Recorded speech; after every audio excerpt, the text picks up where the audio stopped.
Mga kaibigan, sa naging laban nga po ng Creamline Cool Smashers at ng Signal HD Spikers ngayong finals, binigyan tayo ng napakagandang laban, pero nakita nyo sa set 5 ay ginalingan at ibinigay ng Creamline Cool Smashers ang kanilang 100% na best para manalo at makakuha ng championship. And before that kaibigan, please huwag kalimutan i-like and subscribe ang ating YouTube channel.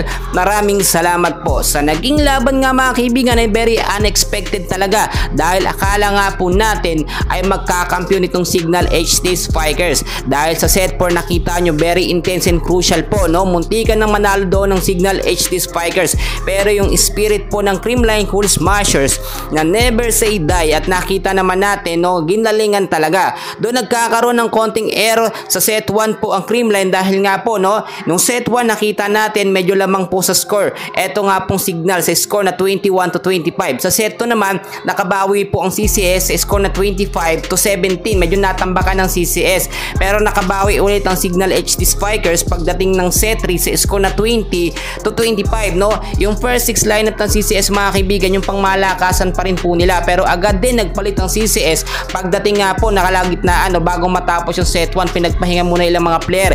Pinasok po si Gemma Galanza, nandiyan din si Denden Lazaro at si Mapi Galanza para naman mabigyan ng playing time, no.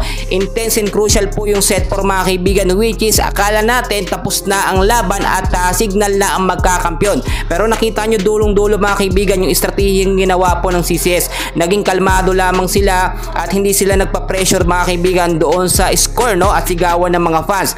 Pagdating sa set 5, doon na po nagkaroon ng chemistry at momentum muli ang Creamline Cool Smashers. Maraming ding nakapansin na nababantayang mabuti ng Signal yung mga palo nga po na binibitawan ng ating maring Gemma Galanza, no. Pero kapag etong si Erica Staunton po ang nakakapalo, ay hindi talaga nila masalo-salo mga kaibigan. Medyo height advantage po kasi, pero hindi yun naging problema. Dart na ng CCS Gemma at nagawan po yan ng paraan, no. Dito sa set 5 intense din po yung naging laban, which is middle po, no, o kalagitnaan ng set 5. Dito talaga umariba ang galing ng Creamline Cool Smashers. Kapag umaabot po mga kaibigan ng mga set 4, set 5 at nagiging intense ang laban, dyan po mas lalong gumagaling ang CCS mga kaibigan. Dyan po sila sanay na sanay kahit noon pa mga kaibigan. Ang estratehiya ni Coach Sharon Meneses maging kalmado lamang kahit intense na or kahit lamang na lamang po ang kalaban mga kaibigan. Kahit natuwan po ng Signal itong Creamline, ay agad naman po nakabawi mga kaibigan doon nga po sa set 4 at sa set 5. And well mga kaibigan, congratulations po muli sa Creamline Cool Smashers. Still history ang kanilang ginawang pagkapanalo dito nga po sa PBL Invitational Conference. Maraming salamat po.